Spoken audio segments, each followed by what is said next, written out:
Weather Xtreme video, the morning edition for Wednesday, the 20th of January. I'm James Spann. Got a big rain event for the state shaping up over the next 36 hours. Maybe a few snowflakes here late Friday and Friday night, and a big eastern U.S. snowstorm to talk about. Here we go. That's the water vapor satellite view.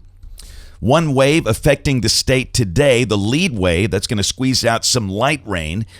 A little bit of icing this morning over extreme North Alabama, the bulk of it in Tennessee. But the big one is coming across the Rockies, and that's our system that's going to bring up that eastern U.S. snowstorm Friday and Saturday. So much to talk about today. That's the radar. That was this morning at 5:09. You can see the bulk of this precipitation that's reaching the ground is over Tennessee, and a lot of that's coming down in the form of freezing rain and sleet. And they have some icing there. So far, precipitation very limited across Alabama. I've heard of no icing problems in our state. And the numbers are not that bad for most of the Tennessee Valley. Huntsville is sitting at 39, the Shoals at 38. So obviously, you're not going to have icing with problems like that, or temperatures like that.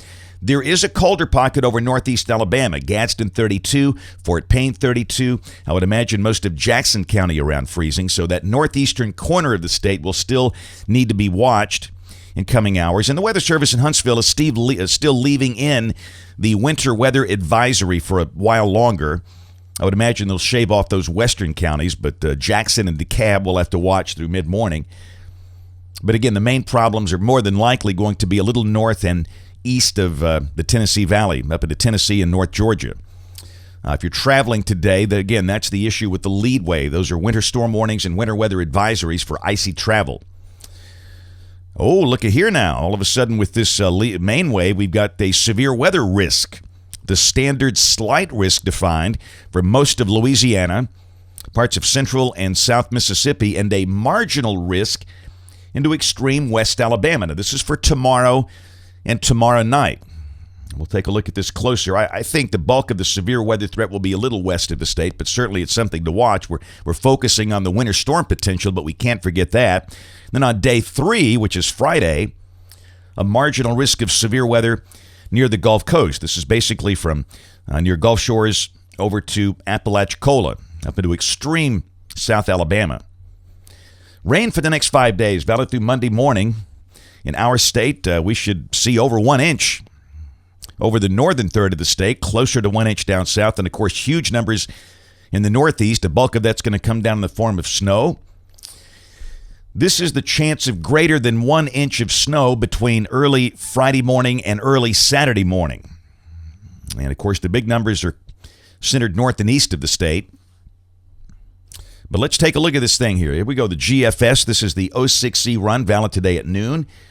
Again, the lead wave coming through today, the second wave off to the west. And again, we'll mention a chance of some light rain at times today, nothing too heavy.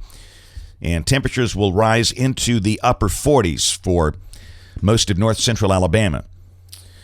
All right, tomorrow, this is noon, the surface low getting its act together over east Texas and the piney woods. A warm front should be lifting northward through the state, so we'll have periods of rain tomorrow. Tomorrow night at midnight, the surface low near Columbus, Mississippi. And any severe weather threat would be down below that, south of that. And we'll warm up tomorrow into the mid to upper 50s. And then tomorrow night, we'll probably stay in the 50s with rain and possibly some thunder. But again, I would say the severe weather threat for Alabama very, very limited based on this surface low track. And then by midday Friday, the surface low is near Fort Payne, 1,003 millibars. And we'll probably still see some rain around. And, of course, the big winter storm is starting to crank up over West Virginia and the state of Virginia. And then wraparound snow develops down into Memphis and maybe parts of North Mississippi. Friday night at midnight, the surface low is near the Outer Banks. Big snows for D.C., Baltimore, back over into West Virginia.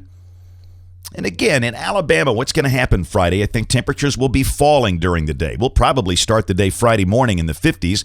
We fall through the 40s and wind up in the 30s late in the day with light rain, maybe changing to light snow or snow flurries. And again, at this point in a setup like that, you typically don't have any accumulation and you don't have any impact. And certainly during the day, Friday will be above freezing. But seeing a snowflake or two, a very real possibility for much of North Alabama. And then Saturday, the surface slows down to 988 millibars, classic nor'easter near the mouth of Chesapeake Bay. Huge snows for Philadelphia. Snow moving up to New York City. And we'll maintain the chance of snow flurries Saturday morning. And, if there's any place to watch, it would be the high terrain of east and northeast Alabama for any light accumulation Friday night, especially above 1,000 feet, like Chehaw and places like that. But I think for most, the accumulation potential is low and probably no impact. But Saturday's going to be windy, cold. We could easily stay in the low and mid-30s all day. Just very, very cold and blustery. Sunday, the big snow starting to wind down for New England. For us, the day will be sunny. We start the day in the low 20s. The high will be closer to 50. It's going to feel much better. This is the snow projection off the GFS. Again, the bullseye around D.C., Baltimore. Here's a closer look. And again, we're seeing potential for 2 feet of snow right there at Washington and Baltimore. Wow. European, pretty similar. Your bullseye, Washington, Baltimore, Northern Virginia. So needless to say, if you got travel planned, you're going to have some problems. Now, New York City and Boston, they're kind of on the northern edge of this. They won't see as much snow, but they could see enough to cause some problems there. All right, next week on Monday, this look shows a dry look with low 50s, surface low well to the north, and then maybe a little light rain slipping in here Monday night or Tuesday. This doesn't look to be a big rain event. Temperatures may be dropping back a little bit Tuesday with highs in the 40s, and this is Wednesday, still looking cloudy, maybe some showers. Temperatures should be in the 40s, but no evidence of any winter mischief here next week. This is the end of next week, Friday the 29th. Little ridging trying to build, and that looks dry. Highs would likely be in the 50s and lows in the 30s if this is right. And again, we're seeing a trend toward a more neutral or positive Arctic oscillation late this month and a positive North Atlantic oscillation. And that would suggest just maybe toward the end of this month have a little winter warm-up, and that's reflected in the ensemble numbers. You can see Saturday, very cold, will be in the 30s all day. That's our coldest day. But toward the 1st of February, look at those 60s.